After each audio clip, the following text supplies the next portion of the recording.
నమస్తే, welcome to whistle. ప్రజాస్వామ్యంలో అధికారాన్ని ప్రజలిస్తారు. కానీ ఆ అధికారాన్ని కొందరు రాజకీయ నాయకులు తమ కుటుంబానికి వారసత్వంగా మార్చుకుంటారు.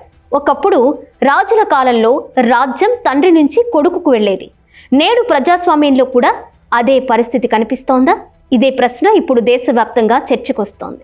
ఒక నాయకుడు ప్రజల కోసం పనిచేసి గెలవడం వేరు, కానీ ఆయన తరువాత పార్టీ మొత్తం కుటుంబ సభ్యుల చేతుల్లోకి వెళ్ళడం వేరు.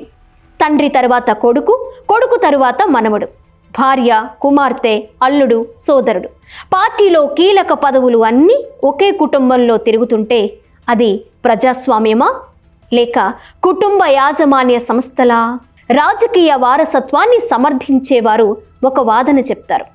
డాక్టర్ కొడుకు డాక్టర్ అవుతాడు, వ్యాపారవేత్త కొడుకు వ్యాపారవేత్త అవుతాడు.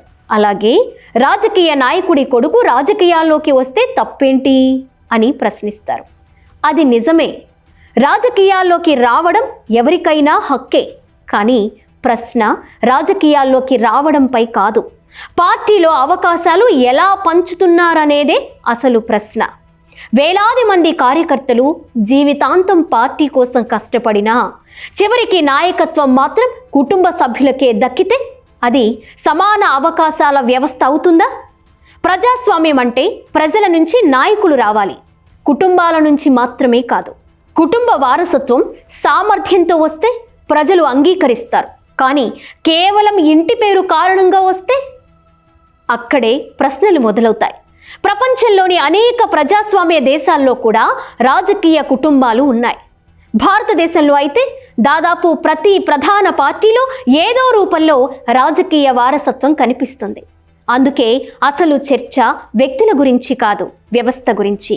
పార్టీ అంటే ఒక కుటుంబానికి చెందిన ఆస్థ లేక లక్షలాది కార్యకర్తల ఆశయాల వేదిక? ఈ ప్రశ్నకు సమాధానం చెప్పాల్సింది రాజకీయ నాయకులు కాదు, ఓటర్లు.